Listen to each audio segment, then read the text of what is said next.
Amigos, bienvenidos una vez más. Qué gusto estar con ustedes aquí en Apologética, Razones de Nuestra Esperanza. Soy su servidor, Rafael Piña, un muchacho que vive en la diócesis de Guadalajara, en la arquidiócesis de Guadalajara, en México. Soy católico y estoy aquí para compartir con ustedes las razones de nuestra esperanza. Con este marco esplendoroso a mis espaldas, como es la Basílica de Nuestra Señora de Zapopan, pues el día de hoy pedimos a nuestra Madre del Cielo, a la Madre de Dios, a la siempre Virgen Santa María, en su advocación de Nuestra Señora de Zapopan, que nos acompañe para compartir el tema que tenemos preparado para todos ustedes. El día de hoy vamos a hablar de un tema que genera muchísima polémica. Vamos a hablar de un tema que es candente, pero vamos a hablar de un tema que es fundamental, que es necesario conocerlo, que es necesario hablar de él, ¿sí? Espero que ya tengas tu Biblia a la mano. Recuerda que en este programa hacemos frecuente uso de las Sagradas Escrituras y que también tengas por ahí el Catecismo de la Iglesia Católica, que si no lo tenías ya lo hayas comprado y que lo empieces a conocer, lo empieces a utilizar también como una herramienta que el Señor a través de su Iglesia nos ha dejado para conocer mucho mejor nuestra fe. Antes de continuar y antes de entrar en materia y que yo te diga de qué vamos a estar hablando el día de hoy, quiero aprovechar este espacio también para mandar un saludo muy afectuoso con todo el corazón y de parte no únicamente mía, sino de todo el equipo de María Visión, de toda la familia de María Visión, a todas las personas que hicieron posible que la semana pasada estuviéramos visitando el bello estado de Colima.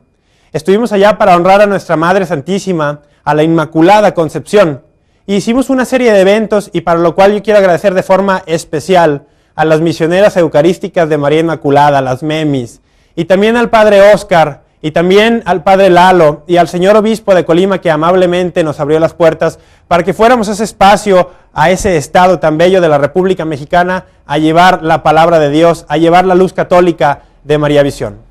Habiendo hecho este agradecimiento, también quiero hacerlo extensivo a todas las personas que participaron presencialmente y espiritualmente en esos días de transmisión que fueron tan bendecidos por el Señor, ¿sí? A lo mejor tú no pudiste estar ahí físicamente en esos momentos, pero te uniste con tu oración, te uniste espiritualmente a María Visión y a los miles de personas que nos congregamos para motivo de esta fecha que fue en honor a nuestra Madre Santísima. Entonces a ti también te queremos agradecer, te damos las gracias desde lo más profundo de nuestro corazón y esperemos que muy pronto podamos visitar otros lugares, no únicamente de nuestra bella República Mexicana, sino de todo nuestro bello continente americano.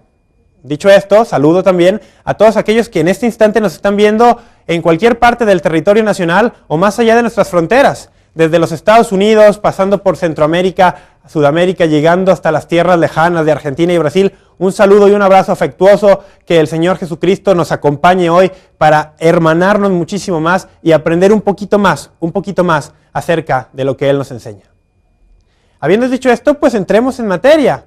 Te voy a recordar que tenemos un email también y que los teléfonos aparecerán en tu pantalla para que inmediatamente que tú tengas un comentario, tengas una duda, quieras participar con nosotros, nos lo envíes. Está saliendo aquí, mira, aquí lo estás viendo, apologética@mariavision.com, apologética@mariavision.com. Y ahora sí, les voy a pedir al buen Jaime por ahí que nos haga favor de ponernos ahora sí cuál es el tema del día, porque el tema del día, ya te dije, está especial, ¿eh? Y ahí lo estás viendo tú también. ¿Quién inventó la Iglesia Católica? ¿Quién inventó la Iglesia Católica? Así como se escucha. Y para empezar, quiero contarles una anécdota. En mi casa, que también es la casa de ustedes, vivían hasta hace algunos meses mis vecinos que, bueno, ellos se denominan a sí mismos cristianos. Te voy a poner un poquito en contexto. Mi vecino en particular es el que te voy a hablar la anécdota. Él no siempre se consideró a sí mismo un cristiano, y lo digo entre comillas, ¿eh? Mi vecino, como la gran mayoría de esas personas que dejan la Iglesia Católica para irse a una secta, para irse a un grupo protestante, es católico. Nació en el seno de una familia católica y recibió el bautismo en la Iglesia Católica. El bautismo que es ese sello indeleble que no se puede borrar. Por lo tanto, mi vecino es católico. Sin embargo, él cree que ya no lo es. Él cree que ahora es cristiano. Un día, teniendo una conversación con él, acerca de las diferencias que existen entre los tantísimos grupos protestantes y sectarios que existen, yo le mencionaba que Jesucristo, en el Evangelio, más concretamente de Mateo, capítulo 16, versículos del 18 al 20, había instituido en Pedro la roca el cimiento de su iglesia. Sin embargo, él me decía que eso no era verdad, que Jesucristo en esos pasajes de la Escritura y en su vida terrena no había él fundado la Iglesia Católica, que él había fundado la Iglesia Cristiana, ¿sí? Y lo utilizaba en el sentido amplio, ¿no? Él decía, no fundó la Iglesia Católica, sino que fundó la Iglesia Cristiana. Muy bien. Inmediatamente, entonces, yo tuve que hacer la pregunta. Es un hecho innegable que nadie puede dudar que la Iglesia Católica existe. Por lo menos yo puedo estar cierto que ha existido los últimos 27 años de lo que mi experiencia personal me dice. Sin embargo, si yo analizo la historia, si yo analizo los documentos, pues veré que ha estado muchísimo más que unos cuantos años. Ha estado por ahí de 20 siglos en existencia. Sin embargo, y esta es la pregunta que yo le hice a mi vecino, que por cierto ahora es pastor inclusive de una comunidad cristiana. Yo le decía, bueno, si Jesucristo no fue el que ha fundado la Iglesia Católica, dime tú por favor, ¿quién fundó la Iglesia Católica? Hoy se lo dije más claro. Dime tú quién la inventó, porque a su juicio la Iglesia Católica era un invento de los hombres. Entonces yo le dije, muy bien, dime quién la inventó, pero por favor dame un nombre y dame una fecha, es decir, sé específico. Es entonces cuando mi vecino empezó a tartamudear un poco, empezó a tambalear, ya no se mostró tan seguro, y la primera respuesta que se le vino a la mente, lo cual no me sorprendió para nada, porque es una respuesta que ya está muy bien adoctrinada en la mente anticatólica, es, la Iglesia Católica fue inventada por Constantino en el año 313. Muy bien, le dije yo, nosotros sabemos por la historia que en el año 313 sí ocurrió un evento relevante para la vida de la Iglesia. Y esto fue que en el año 313 Constantino, emperador del Imperio Romano, hizo un decreto, el Edicto de Milán, en el cual otorgó la libertad religiosa no únicamente a la Iglesia Católica, sino a cualquier otra religión que estuviera presente en el reino, ¿sí? Ahora, como un dato extra, cabría decir que Constantino no fue sino hasta el último día de su vida, en los últimos días de su vida, que aceptó el bautismo. Y esto no fue ni siquiera por manos de un obispo que fuera y siguiera la enseñanza de la Iglesia, sino era un obispo que había caído en la herejía del arrianismo, de la cual ya hemos hablado en programas pasados. Entonces decir eso que Constantino inventó la Iglesia Católica, pues es un poco fuera del contexto histórico. Pero más allá del contexto histórico, yo quiero que hablemos un poco del sentido común. Recuerda cómo en este programa siempre estamos haciendo énfasis en que sí, hay que conocer la historia, hay que conocer las Sagradas Escrituras, hay que conocer la Sagrada Tradición, pero que también para enseñar a los demás lo que es verdaderamente la fe católica, para poder defenderla, hay que utilizar el sentido común.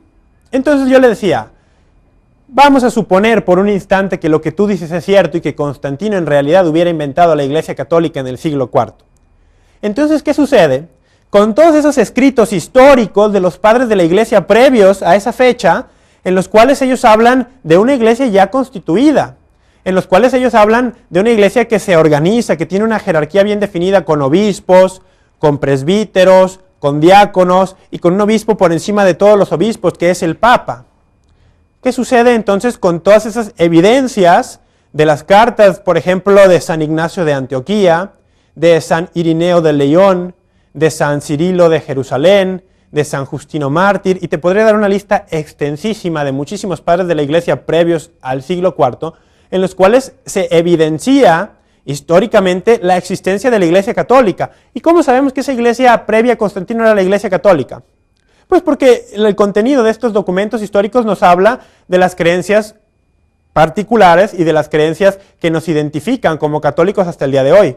Ya te lo dije, una jerarquía bien definida, el creer, por ejemplo, en la comunión de los santos, cosa que muchos grupos protestantes no hacen, el creer de forma indudable en la presencia real de Jesucristo en la Eucaristía. Sí, eso está en los documentos, te invito a que los leas.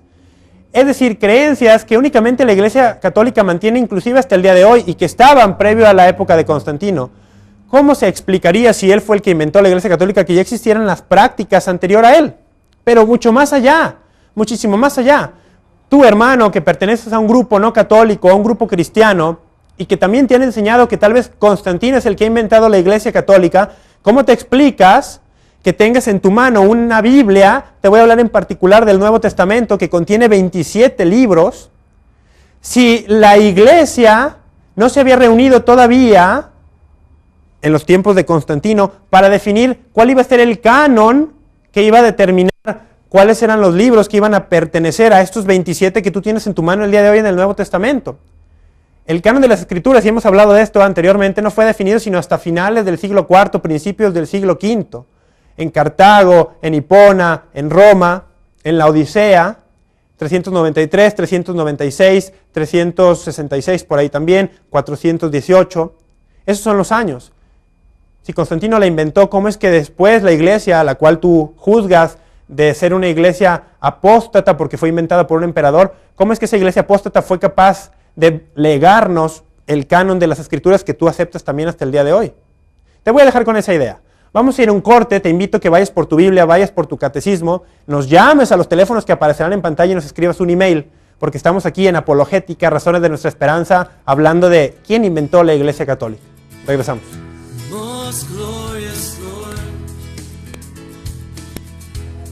Amigos, qué bueno que siguen aquí con nosotros, ¿eh? ¿Vieron el marco espectacular? Qué hermosa es la Basílica de Nuestra Señora de Zapopan. Te queremos invitar también, si tú nos ves de alguna parte de la República Mexicana o inclusive del extranjero, de los Estados Unidos, de cualquier parte de América Latina, te queremos invitar que también un día te des una vuelta por aquí, por la zona metropolitana de Guadalajara, en específico Zapopan, y visites esta hermosa basílica y de paso, pues aproveches para visitar a Nuestra Señora en su advocación de Nuestra Señora de Zapopan. El tema del día de hoy, estamos hablando de quién inventó la Iglesia Católica. ¿Quién inventó la Iglesia Católica? Y ya te di un contexto, ¿no? Lo que pasó por ahí con mi vecino y este diálogo que teníamos y cómo el sentido común y la historia nos prueba que, por ejemplo, para empezar, Constantino no pudo haber fundado la Iglesia Católica. Ahora, me gustaría que ahora entráramos un poco a hablar en sí de la Iglesia.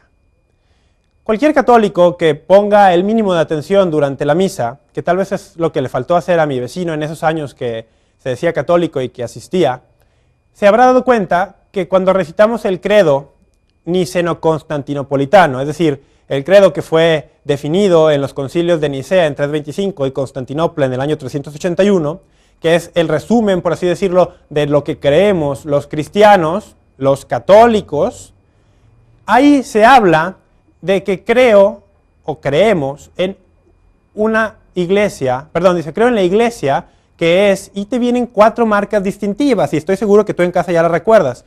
Recuerda cómo lo vamos diciendo. Muchas veces lo decimos de memoria, tan aprisa, sin fijarnos en lo que estamos diciendo, que no alcanzamos a tomarle sabor, por así decirlo, que no alcanzamos a comprender qué es de lo que estamos hablando, qué es esa profesión de fe que estamos haciendo. Recuerda que cada que recitas el credo, estás tú, por alguna manera, diciendo solemnemente que crees en estas cuestiones. Entonces yo no me explico cómo después vienen muchísimas personas que asistían a misa inclusive, y se van a algún grupo cristiano, porque ahí sí les enseñaban la Biblia supuestamente, cuando en la Iglesia Católica siempre la han tenido y no la supieron valorar. ¿Cómo es que esas personas eran capaces de domingo a domingo recitar esta profesión de fe solemne y decir que creen en tal y cual cosa, y de pronto al día siguiente decir, ya no lo creo, sin el más mínimo estudio, sin la más mínima reflexión? Pues bueno, en esta parte del credo, cuando vamos a la iglesia, decimos, creo en la iglesia que es, repite conmigo, una, santa, católica y apostólica. Muy bien, don Paco, don Paco aquí atrás de cámara está repitiendo con nosotros, claro que sí. Te faltó a ti, Francisco, no te escuché repetir con nosotros, pero bueno. Una, santa, católica y apostólica son las 4 marcas que desde la iglesia en sus inicios se asignaba a sí misma para identificarse como la verdadera iglesia de Cristo.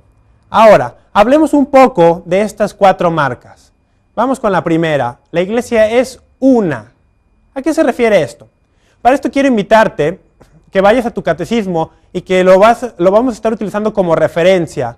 Ahora, por cuestiones de tiempo, habrás notado que estoy hablando muy rápido. Siempre me dicen que hablo muy rápido, pero es porque el tema es extenso y queremos cubrir muchos temas. Pero te recomiendo que tomes el catecismo de la Iglesia Católica que yo tengo por acá. Te lo voy a mostrar, por si no lo conoces todavía.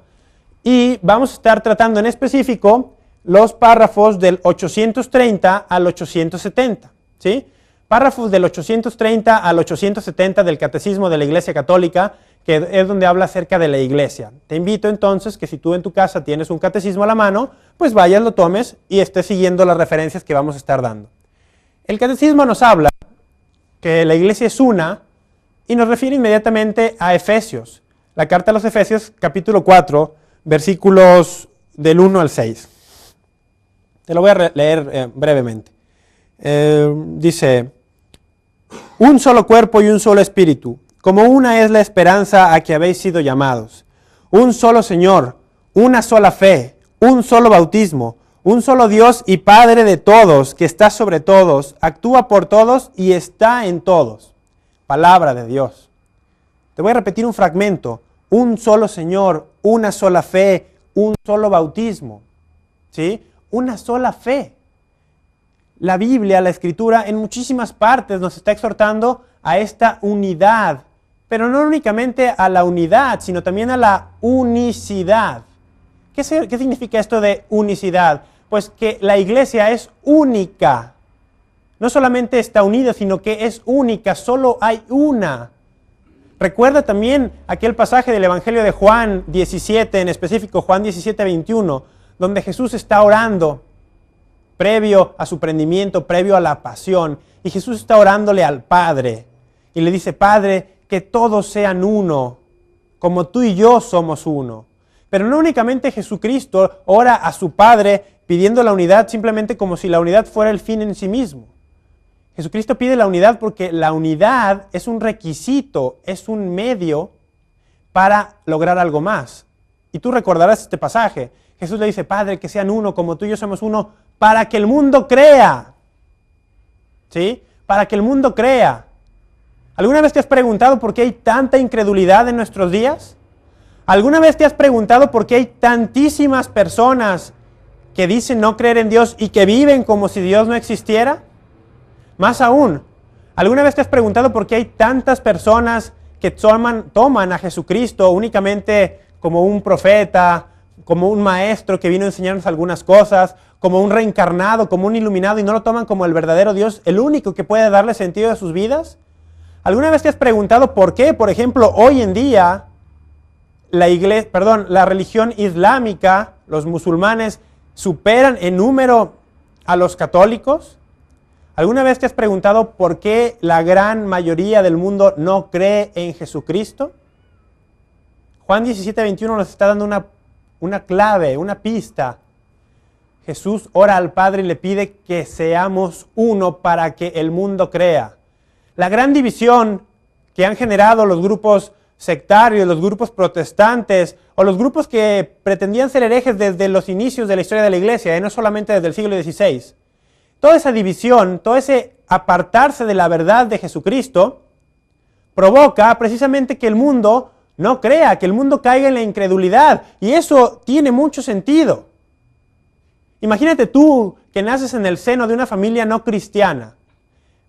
Peor aún, que naces en un país donde se predica muy poco a Jesucristo o no se le predica en lo absoluto. Imagínate que llega alguien a quererte predicar este evangelio, esta buena noticia, a anunciarte que la salvación está a tu alcance, que puedes vivir para siempre con Dios en la eternidad. Pero que de pronto al día siguiente llega otra persona anunciándote lo mismo, pero de otro grupo, que también se denomina cristiano. Y que al día siguiente llega otra persona de otro grupo que también se denomina cristiano y van cambiando poco a poco cada una de las creencias, pero eso sí, todos dicen tener como su base la Escritura y todos dicen creer en el mismo Jesús, en el mismo Cristo. Obviamente esto te tiene que llevar a ti a quitarle credibilidad a ese Jesús al cual están predicando. Porque si en realidad ese Jesús fuera tan poderoso como ellos nos lo están diciendo, pues hubiera tenido el poder suficiente como para garantizar que todos fuéramos uno, ¿no? Ahora, aquí entra en juego también la cuestión del libre albedrío. Dios nos ha hecho libres. Y al final de cuentas es una cuestión de la voluntad, de tu voluntad. Si tú no estás en la Iglesia Católica es porque así lo has elegido. Y si tú estás en la Iglesia Católica, deberías estar en ella porque también así lo has elegido conscientemente. A pesar que a ti te hayan podido bautizar cuando eras un niñito y tal vez tú digas que ni siquiera te pidieron permiso, pues en tu etapa adulta ya no eres un niño, puedes conscientemente elegir creer en la iglesia que fundó Jesucristo. Es una cuestión de la voluntad. Si existe la división como existe hasta el día de hoy, es porque los hombres así lo hemos querido, no es porque Dios lo haya querido. Eso no es voluntad de Dios, es voluntad de los hombres. ¿Sí? Entonces, regresemos al punto. La iglesia es una. Y vimos en Efesios que nos exhorta a esa unidad. Pero más aún, la iglesia es una porque su fundador es uno. No fue fundada por un grupo de personas que se reunieron y deliberaron y dijeron vamos a iniciar esta asociación, esta organización. No, su fundador es uno solo, Jesucristo. ¿Sí? Es por eso que también la iglesia es una, porque su fundador es uno. Ahora, quiero referirme en específico al Evangelio de Mateo. Ve al capítulo 16. Mateo 16, versículos del 18 al 20. Y aquí sucede algo muy curioso. Jesucristo se encuentra con sus discípulos, con los apóstoles, en una ciudad llamada Cesarea de Filipo.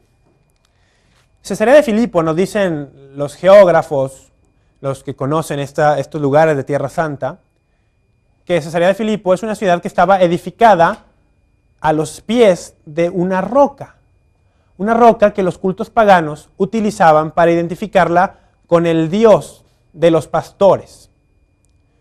Ponte en la mentalidad un poco del Oriente, de Palestina, y recuerda que ser pastor era una actividad muy común. Jesucristo se encuentra ahí con sus apóstoles, en Cesarea de Filipo, donde existe una roca para dar culto al Dios de los pastores. Y Jesucristo ahí va a hacer una declaración bastante impresionante. Pero tenemos que ir a un corte. Te voy a dejar en suspenso un poco y vamos a regresar a ver qué es lo que Jesucristo hizo en este lugar específico junto a esta roca en especial. ¿Sí? Estás en Apologética, Razones de Nuestra Esperanza. Toma los teléfonos que aparecerán en el corte. Llámanos, te esperamos de regreso. You sent your son from heaven to die for me.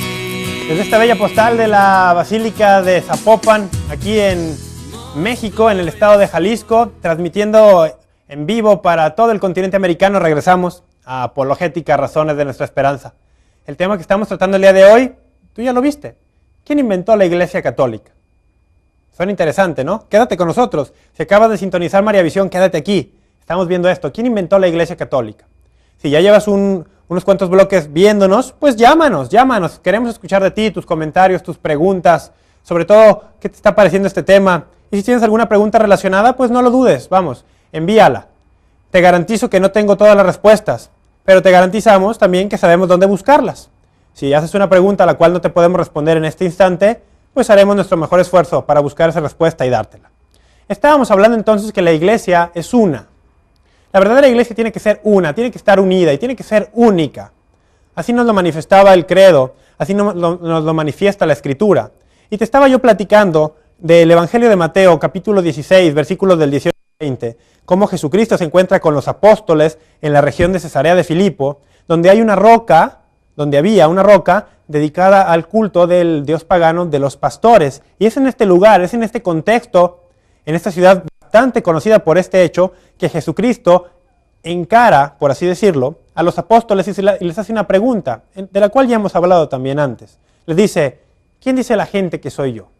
Y empiezan a darle respuestas. Y Pedro le responde, y le responde acertadamente. Dice, tú eres el Cristo, el Hijo de Dios. Esta respuesta de Pedro suscita en Jesús una reacción y va a ser una de las declaraciones más asombrosas a lo largo de toda la historia de la salvación. Le dice, bienaventurado eres Simón, hijo de Jonás, porque no te ha revelado esto la carne ni la sangre, sino mi Padre que está en los cielos. Y yo a mi vez te digo que tú eres Pedro, y sobre esta piedra edificaré mi iglesia, y las puertas del Hades no prevalecerán contra ella. A ti te daré las llaves del reino de los cielos, y lo que ates en la tierra quedará atado en los cielos, y lo que desates en la tierra quedará desatado en los cielos. Impresionante, ¿no? Qué declaración, qué afirmación con más poder. ¿Cuánto poder hay en las palabras de Jesús? En el lugar donde se le rendía culto al Dios de los pastores, en una roca, Jesucristo le dice a Pedro, Pedro significa roca, le dices, tú eres roca, y en esta roca voy a edificar mi iglesia. Cuánto poder en las palabras de Jesús, cuánto simbolismo también encerraba. Imagínate todos aquellos que lo estaban escuchando, que sabían el lugar donde estaban y lo que ese lugar significaba, lo que debió significar que Jesucristo le diera tal autoridad a Pedro. Ahora, yo quiero hacerte aquí una aclaración y algo que nos convendría estudiar en la Escritura. Cuando nuestro Señor habla, lo que nosotros tenemos registrado en los evangelios, él únicamente utiliza la palabra iglesia 2 veces. Sorprendente, ¿no? Únicamente 2 veces aparece la palabra iglesia en boca de nuestro Señor Jesucristo. Una de ellas es aquí, en Mateo 16, 18. La otra se encuentra en Mateo 18, 15. Bueno, 15 al 17. El de Mateo 16, 18 lo acabamos de ver. Te voy a poner en el contexto de Mateo 18, versículos del 15 al 17. Jesús les dice: si tu hermano llega a pecar, vete y repréndele a solas tú con él. Si te escucha, habrás ganado a tu hermano. Si no te escucha, toma todavía contigo 1 o 2, para que todo asunto quede zanjado por la palabra de 2 o 3 testigos. Si les desoye a ellos, díselo a la comunidad. Es interesante que la palabra griega, recuerda que los evangelios están escritos en griego, la palabra griega para designar comunidad aquí en Mateo 18, 17 es eclesía. La misma utilizada en Mateo 16, 18. Eclesía. Traducción literal, iglesia. Si tu hermano peca contra ti, repréndele. Si no te escucha, lleva 2 o 3 testigos. Si aún así no te escucha, llévalo a la iglesia. Y dice, si hasta la iglesia desoye, trátalo como un gentil o un publicano.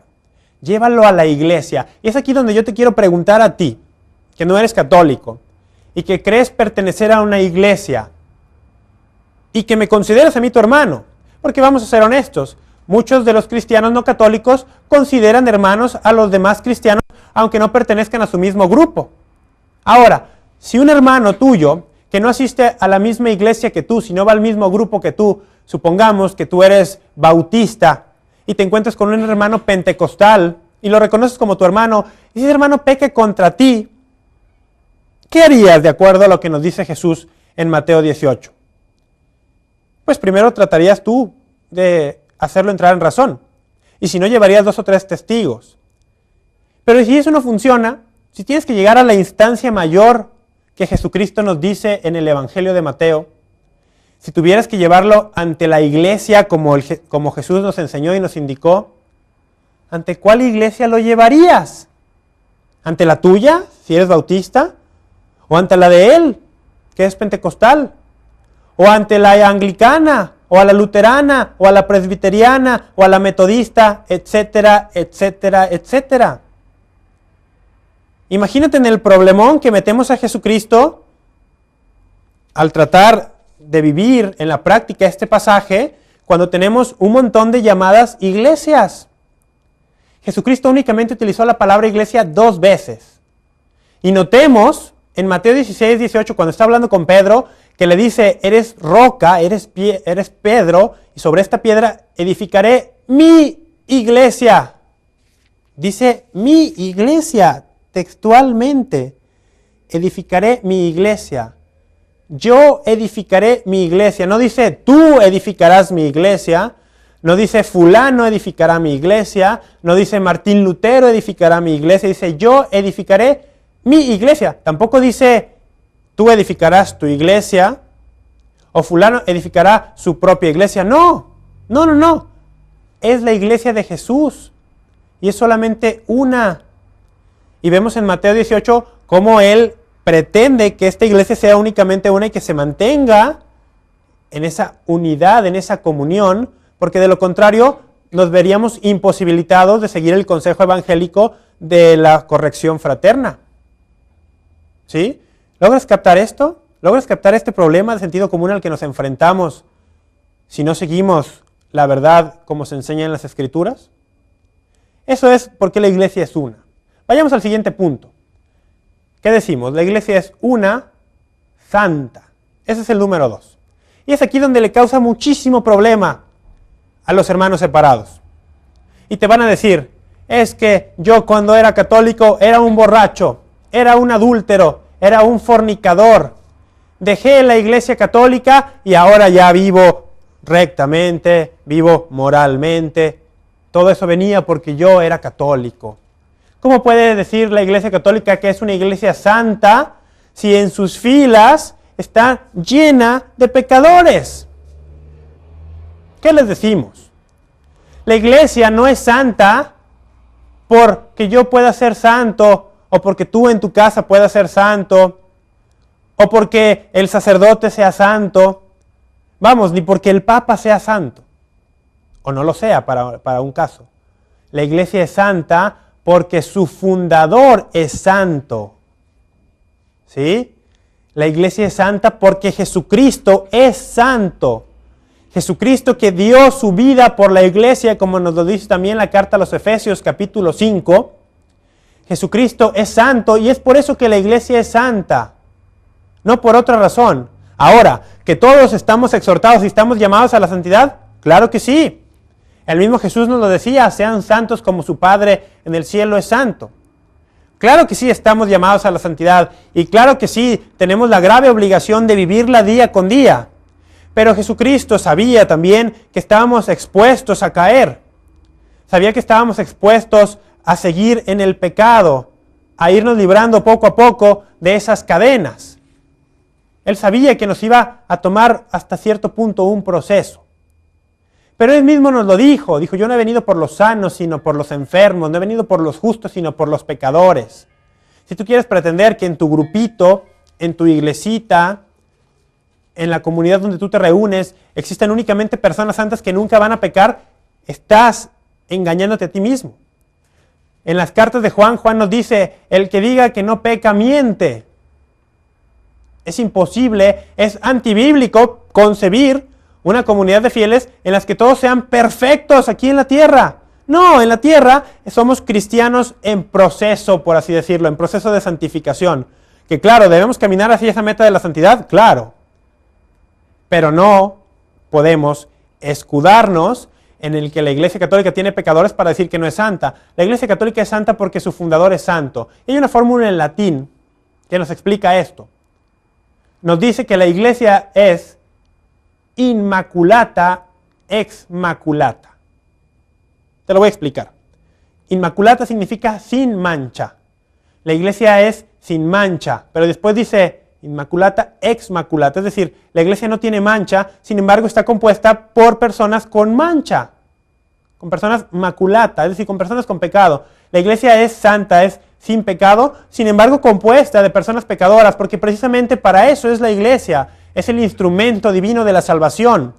La Iglesia Católica es el deseo de Dios para que todos los hombres se salven y lleguen al conocimiento de la verdad, como nos dice 1 Timoteo 2:4. Entonces, no me vengas, tú hermano separado, tú hermano cristiano no católico, con que la iglesia no puede ser santa porque está llena de pecadores, porque yo te invito a que reconozcas que ningún grupo de cristianos va a estar compuesto únicamente por santos. No te engañes a ti mismo y no quieras escudarte en eso. Ahora, con respecto al tema de yo era católico y era pecador, ahora ya no soy católico, vivo una mejor vida, pues a lo mejor te faltó vivir ese catolicismo en plenitud. Estamos hablando de quién inventó la Iglesia Católica. Estamos aquí en Apologética, Razones de Nuestra Esperanza. Vamos a regresar en unos instantes. Quédate con nosotros, llámanos, comunícate con tus preguntas, con tus dudas acerca del tema. Regresamos. Most glorious Lord, you sent your Son to earth. Amigos, qué bueno que siguen con nosotros aquí en Apologética, Razones de Nuestra Esperanza. El tema que estamos tratando el día de hoy es ¿quién inventó la Iglesia Católica? ¿Sí? Hemos visto en los bloques anteriores un poquito de lo que algunas personas nos dicen cuando hacemos esta pregunta, ¿no? Pero sobre todo hemos estado enfocándonos a las marcas de la verdadera Iglesia. Y estamos hablando que la Iglesia es una, es santa, y ahora iremos con esa tercera marca. La Iglesia es católica. Iniciemos por el término. ¿Qué significa católico?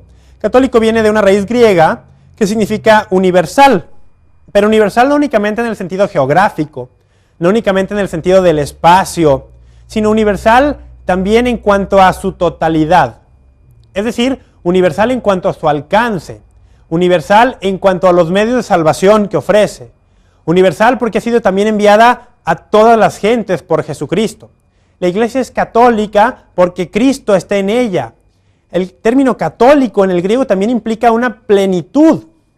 La Iglesia es católica, es plena porque Cristo reside en ella. Ahora tú te preguntarás, bueno, pero es que la palabra católica no aparece en ningún lugar de la Biblia. Y te voy a decir que tienes razón. En la Biblia, en ninguno de los 73 libros, sí, son 73, si no son 66, son 73 libros, no aparece la palabra católica. Sin embargo, yo te digo a ti, hermano cristiano, que tú crees, por ejemplo, en la Trinidad, y la palabra Trinidad tampoco aparece en la Escritura. Tú crees en la encarnación de la segunda persona de la Trinidad en Cristo, en la encarnación que tomó carne humana, y la palabra encarnación tampoco viene tal cual en la Biblia. Ahora, el hecho de que una palabra no aparezca no significa que no tiene ningún fundamento nuestra creencia en ello. Es decir, la Biblia nos puede hablar ya sea explícita o implícitamente acerca de esto. Ahora, la palabra católica, ¿cuándo se utiliza por primera vez para designar a la iglesia? Pues la primera vez que tenemos un registro histórico, por lo menos, es en las cartas de San Ignacio de Antioquía a inicios del siglo II. Estamos hablando por ahí del año 100, 110 de nuestra era. Muy poquito tiempo después de que ha muerto el último de los apóstoles, Juan. Ahora, si este es un registro histórico que tenemos en sus cartas, el sentido común nos inclinaría a pensar que entonces el término católico, el término católica, ya se venía empleando con anterioridad. Porque para que algo aparezca escrito, así con la familiaridad con que San Ignacio lo presenta, pues nos podría dar a entender que tal vez ya se venía utilizando. Ahora, esa es la primera vez que tenemos un registro histórico que aparezca, que la iglesia es católica. Pero yo te digo que católico significa esto, no únicamente geográfico, sino estamos hablando en plenitud. Y quiero que vayas de nuevo a tu Biblia. Seguimos con el Evangelio de Mateo. Ahora vamos al capítulo 28, al final de este Evangelio. Recuerda que Mateo tiene 28 capítulos. Vamos al final. En específico, vamos a los versículos 18 al 20. Mateo 28, versículos 18 al 20. Y Jesucristo, después de la resurrección, cuando ya ha sido glorificado, cuando ya ha llevado a cabo su obra redentora, aparece a los discípulos y les da esta misión y les da estas palabras. Me ha sido dado todo el poder en el cielo y en la tierra. Id pues y haced discípulos a todas las gentes, bautizándolas en el nombre del Padre y del Hijo y del Espíritu Santo, y enseñándoles a guardar todo lo que yo os he mandado. Y he aquí que yo estoy con ustedes todos los días hasta el fin del mundo. Palabra de Dios. Quiero que regresemos un poco a este versículo, a estos versículos, que los analicemos un poco. Te he dicho yo que la palabra católico significa plenitud, significa universalidad, significa totalidad. Y es difícil encontrar una totalidad más explícita en la Biblia que la que encontramos aquí en Mateo 28, versículos 18 y 20. La palabra todo, bueno, tú lo sabes, la palabra todo implica precisamente eso, una plenitud, una catolicidad. Es utilizada 4 veces por Jesús en un pedacito muy, muy pequeñito de la Escritura. Dice Jesús, me ha sido dado todo el poder. Me ha sido dado todo el poder. Y Jesús entonces, todo ese poder que le ha sido dado se los da a los discípulos. La Iglesia Católica tiene el poder de Cristo, todo el poder de Cristo. Pero ve, la catolicidad continúa. No únicamente es todo el poder, sino que dice, vayan pues y hagan discípulos a todas las gentes. Hagan discípulos a todos los pueblos. Y es algo que a lo mejor a ti te puede llamar la atención. Existen grupos que se llaman a sí mismos cristianos y hacen distinción de raza, por ejemplo. El ejemplo más claro, en los Estados Unidos existen los bautistas, pero también existen los bautistas del sur. Aquí en México no se da, pero en Estados Unidos, si alguien nos ve allá, ¿tú sabes cómo se iniciaron los bautistas del sur? Se dividieron de los bautistas originales cuando ellos decidieron aceptar en su congregación a las personas de raza negra. ¿Sabías eso? A lo mejor no, ¿verdad? Una distinción de raza. ¿Y dónde queda entonces esto de ir pues y ser discípulos a todos los pueblos? Estamos hablando de la catolicidad de la iglesia. La iglesia es católica porque tiene plenitud de misión de Jesucristo. Jesucristo le ha enviado una misión plena a todo el mundo. Le ha dado todos los medios de salvación. Le ha dicho que vaya hasta los confines de la tierra, a todos los pueblos. Entonces continuemos analizando este pasaje. Ya vimos 2 de esos todos que Jesucristo habla. Todo el poder a todas las gentes. Continúa. Enséñenles a guardar todo lo que yo les he mandado. Ya van 3 todos. Y fíjate cómo dice Jesús, todo lo que yo les he mandado. Todo. No dice únicamente lo que te parezca bien. No dice únicamente lo que te convenga. No dice únicamente lo que se ajuste a la moda de los tiempos. Le dice todo. Jesucristo enseñó, por ejemplo, que el matrimonio era para siempre, que el divorcio no era válido. Sin embargo, las modas de los tiempos han orillado a los grupos cristianos a reconocer y aceptar el divorcio. Ya quitaron esa partecita. Desde los inicios, los católicos han creído en la presencia real de Jesucristo en la Eucaristía. Lutero creía esto. Sin embargo, con el paso de los siglos, a algunas personas no les pareció conveniente, no les gustó esta enseñanza del mismo Jesús y la han hecho a un lado. Ya no están enseñando todo. Han enseñado únicamente lo que les conviene, ignorando el mandato expreso de Jesucristo. Ahora, este llamado de atención, esta exhortación, no únicamente va para ti, hermano, que no eres católico, va también y de manera especial para ti que eres católico y que estás viendo este programa en este momento. Tú no puedes decir que eres católico, no puedes decir que sigues a Jesús, no puedes decir que crees en la Biblia si tú adoptas el catolicismo a tu manera, a tu medida. Si conviertes a la doctrina católica en una doctrina de un lugar de comida rápida donde tú vas y eliges lo que te gusta y tú pides una hamburguesa grande y un refresco chico y unas papas medianas, el catolicismo no lo puedes vivir así. Porque no estás siguiendo a Jesús entonces. Tú no puedes pretender ser católico, por ejemplo, y decir, yo creo en Jesús, pero no en la iglesia. O yo creo en la iglesia, en todo lo que enseña, menos en esa enseñanza acerca de los anticonceptivos. O yo creo en todo lo que la iglesia me enseña, menos en eso de que hay que hacer caridad con el más necesitado. O yo creo en todo lo que la iglesia dice, pero no en eso de ir a misa todos los domingos. Tú no puedes ser católico a tu manera y decir que eres un verdadero católico. Tú no puedes ser católico a tu forma de pensar, a tu gusto, y pretender que estás siguiendo la verdadera enseñanza de Jesucristo. Entonces no te me confundas y no creas que este programa va únicamente para aquellos hermanos separados, para aquellos hermanos que pertenecen a un grupo protestante o a una secta. Este programa también es para ti, este programa es para todos.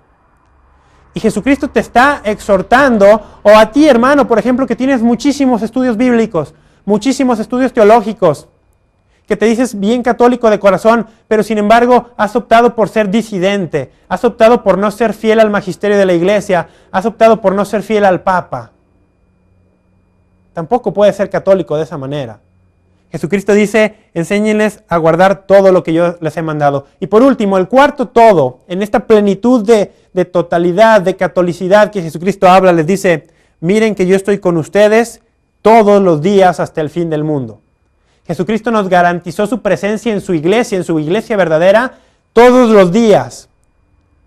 Por lo tanto, la iglesia verdadera de Jesucristo no puede caer, como dicen por ahí, en la apostasía, no puede caer en la herejía, no puede negar a su Señor, porque el Señor prometió estar con ella todos los días, resguardándola Él mismo.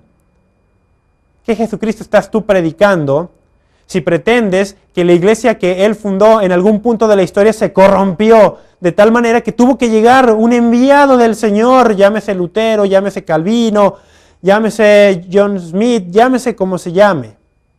¿En qué cabeza cabe pensar que Jesucristo, que promete que se quedará con su iglesia todos los días, de pronto ya no cumple esa promesa?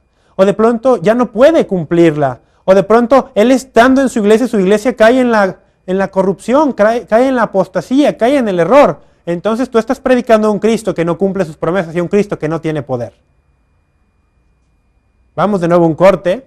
Te recordamos que estás aquí en María Visión, el canal de la Inmaculada Concepción, en este tu programa Apologética, Razones de Nuestra Esperanza. Y que el tema que estamos viendo el día de hoy es ¿quién inventó la Iglesia Católica? ¿Quién inventó la Iglesia Católica? Regresamos en un momento, llama.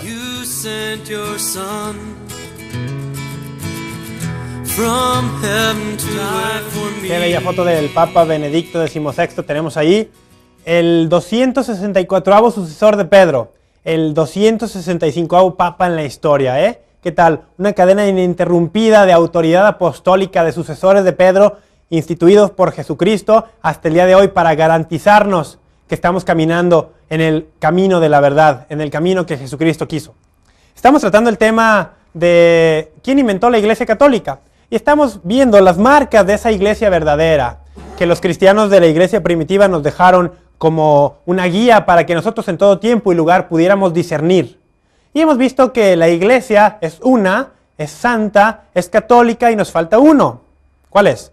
Una, santa, católica y apostólica, claro. La iglesia es apostólica. Vamos a hablar de este tema, pero entonces ahora quiero agradecer tus llamadas que ya están llegando. Y una llamada de Mexticacac, Jalisco. Qué alegría saber que nos escuchan hasta allá. Mexticacac, Jalisco. Muchísimas gracias. Es anónimo, dice. Bueno, que Dios los bendiga, que el Espíritu Santo los ilumine. Saludos a todos en María Visión. Muchísimas gracias. Todo María Visión te está escuchando y si no, nosotros le pasamos tus saludos a todos. Daniel García de Villaflores. ¿Cuál es la diferencia entre la iglesia cristiana y la iglesia mariana? Ah, caray. Pues yo no he sabido que exista una iglesia mariana. Nos hablas desde Chiapas, Daniel, pero tal vez te va a quedar un poco más claro las diferencias entre la iglesia católica, la verdadera, y los demás grupos que se autodenominan iglesias con este programa. Angelina Luque de Querétaro. Felicita, muchísimas gracias. Bueno, gracias por tus comentarios, Angelina. También Santiago Gervasio. Santiago, qué gusto que nos llames otra vez. Eres un verdadero hermano, un verdadero guerrero del Señor también. Muchísimas gracias por tus comentarios. María de la Luz Ruiz de Escuinapa, Sinaloa. Dice, la iglesia nace después de Pentecostés a los 40 días. Así es, así es. Dice, ¿por qué el Papa recibe a puras personalidades y no anda con los pobres o enfermos como lo hacía Jesús?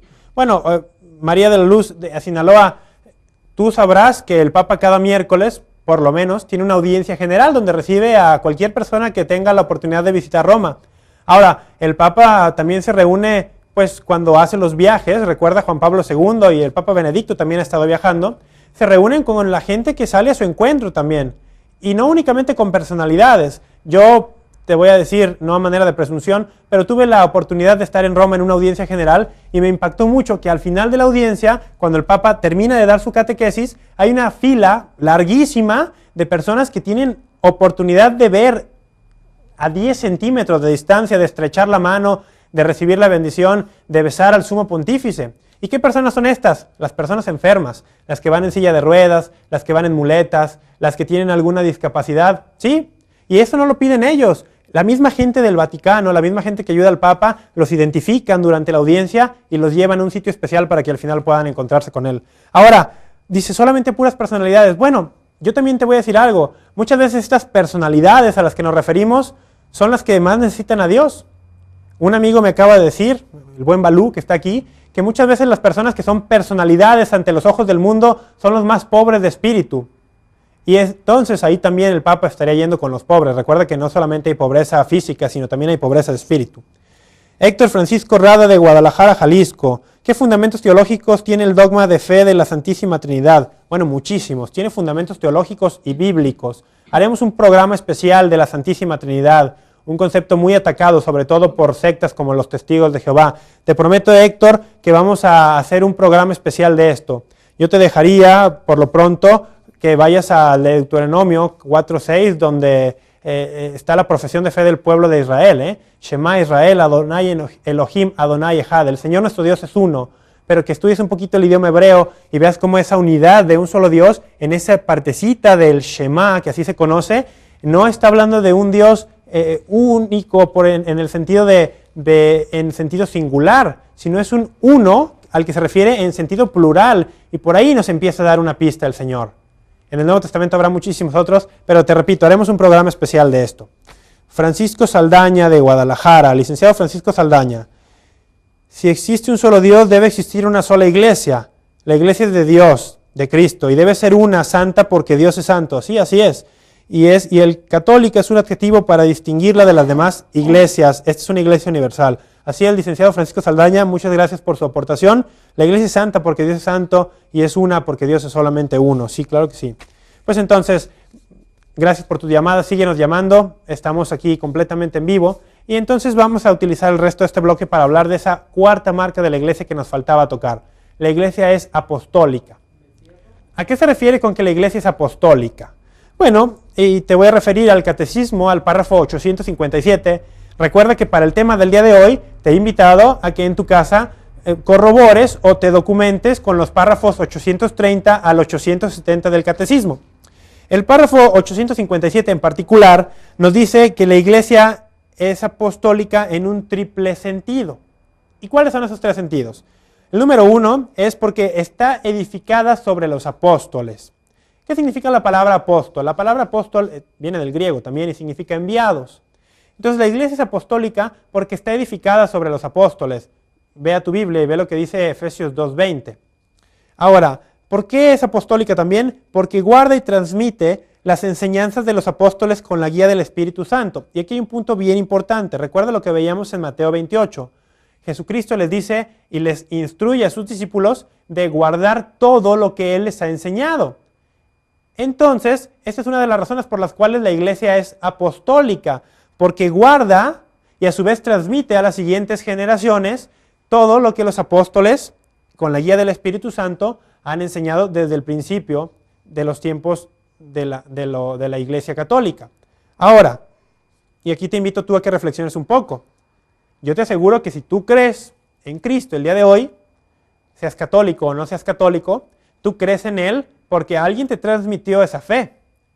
Y si tú llevas esa cadena hacia el pasado, invariablemente tendrás que encontrar que alguien tuvo que guardar primero esta fe y después transmitirla. ¿A qué me refiero con guardarla? A preservarla, a que no se corrompiera a lo largo de la historia, a que no se perdiera, a que no se le añadiera, pero que tampoco se le quitara. ¿Sí? Los apóstoles son los encargados, el mismo Cristo se los dice en Mateo 28, de cumplir esta misión. Ahora, Cristo obviamente tuvo que tener en mente el hecho de que los apóstoles iban a tener una vida terrena finita, es decir, que en algún punto iban a morir a la vida humana. A ninguno le cabría en la cabeza pensar que Cristo pensaba o suponía que los apóstoles iban a vivir para siempre para transmitir estas enseñanzas a ellos mismos a todos. Pues no. Sin embargo, Jesucristo les da este mandato de guardar todo. ¿Y cómo es que Jesús pretendía que guardaran todo si sabía que iban a morir? Pues esto, obviamente, y lo podemos ver en Hechos de los Apóstoles, capítulo 1, los apóstoles sabían que iban a transmitir estas enseñanzas, también lo vemos en las cartas de Pablo a Timoteo, por ejemplo, sabían que tenían que transmitir esto a hombres fieles y probados para que a su vez ellos llevaran esto a las siguientes generaciones. Así es como tú y yo hasta el día de hoy podemos y conocer a Cristo y creer en Él. El tercer sentido del por qué la iglesia es apostólica es porque hasta el día de hoy sigue siendo enseñada, santificada y dirigida por los apóstoles, y esto es hasta la vuelta de Cristo, hasta la venida de Cristo otra vez. Hay una infinidad de pasajes que te podríamos citar en los cuales Jesús les da esta autoridad. Recuerda Juan 20:21, recuerda Mateo 10:40, recuerda Mateo 28, 18 y 20 que ya hemos visto. Vamos a ir a un corte de nuevo, el tiempo apremia, tú lo sabes, pero estamos aquí en Apologética, Razones de Nuestra Esperanza. Llámanos, escríbenos. Todavía tienes tiempo de hacernos llegar tu pregunta o tu comentario. Regresamos en un momentito. Most glorious Lord, you sent your Son from Amigos, heaven hemos to regresado. earth. Estamos por concluir este tema el día de hoy. ¿Quién inventó la Iglesia Católica? Y ya vimos las 4 marcas de la Iglesia verdadera. Es una, es santa, es católica y es apostólica. A manera de conclusión yo quisiera decirte, bueno, a lo mejor tú estás un poco confundido y dirás, ¿y cómo voy a saber yo esa iglesia dónde la encuentro? Pues busca estas características de las que hemos hablado el día de hoy. Y también dirígete a las Escrituras. Las Escrituras nos dan una guía fidedigna, confiable, son palabra de Dios. En la palabra de Dios, 1 Timoteo 2:4, nos dice que Dios quiere que todos los hombres se salven y lleguen al conocimiento de la verdad. ¿Y dónde encuentro esa verdad? Esa verdad nos dice 1 Timoteo 3:15, que la vas a encontrar en la iglesia. 1 Timoteo 3:15 dice la iglesia, que es el fundamento y la columna de la verdad. Dios quiere que todos los hombres se salven y lleguen al conocimiento de la verdad. ¿Dónde está esa verdad? En la iglesia, que es columna y fundamento de ella.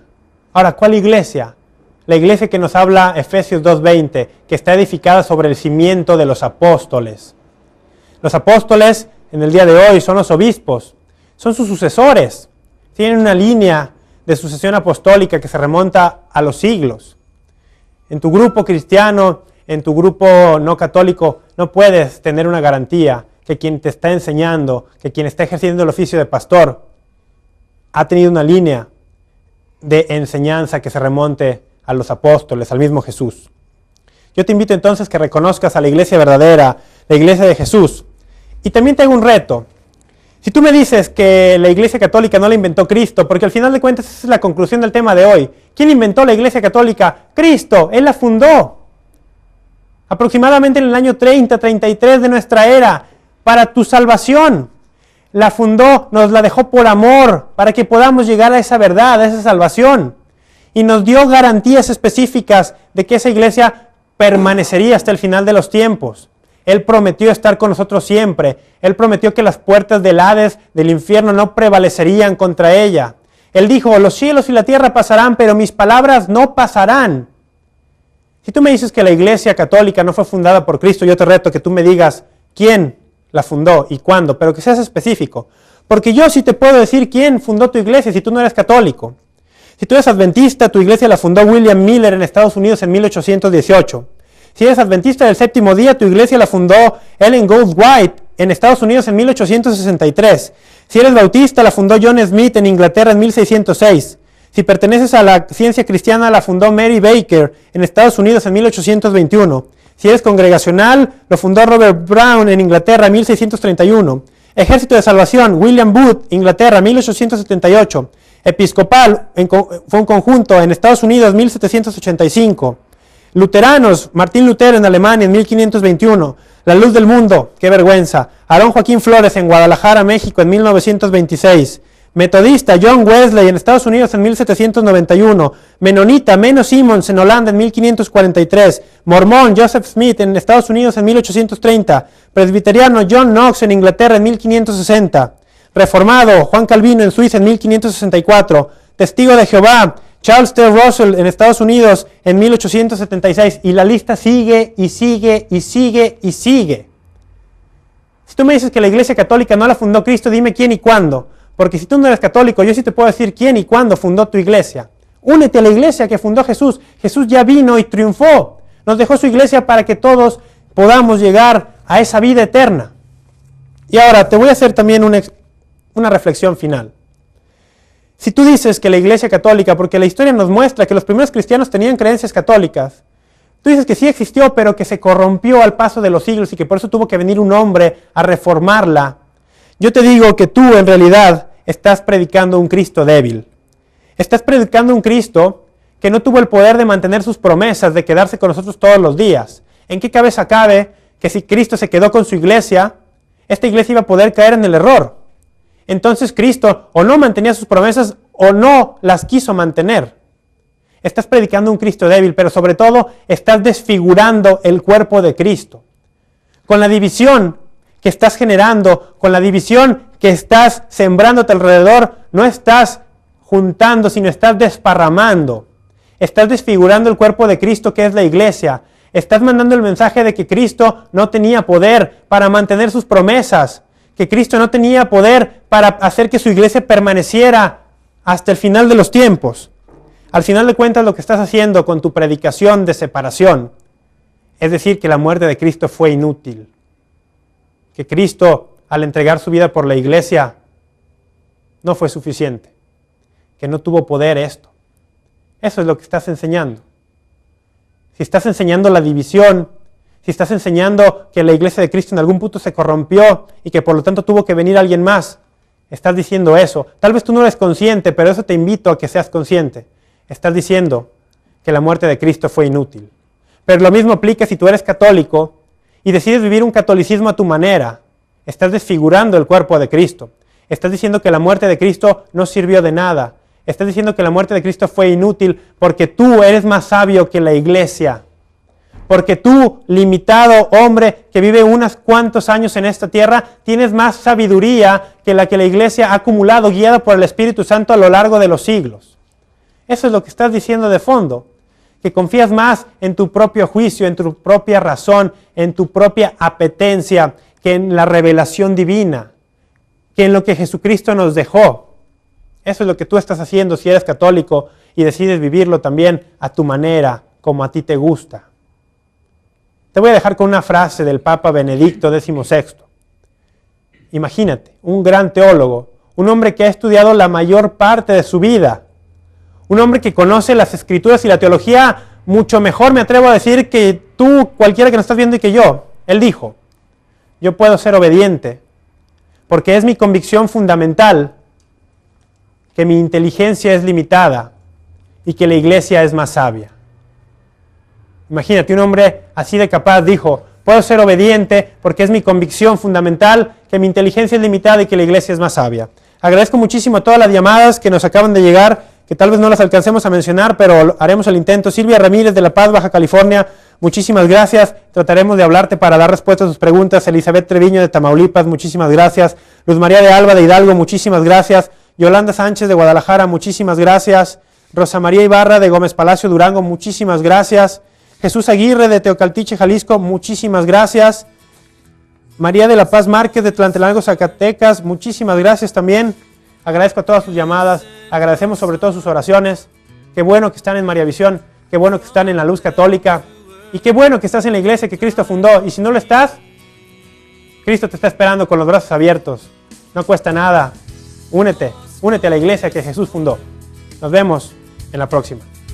You sent your son.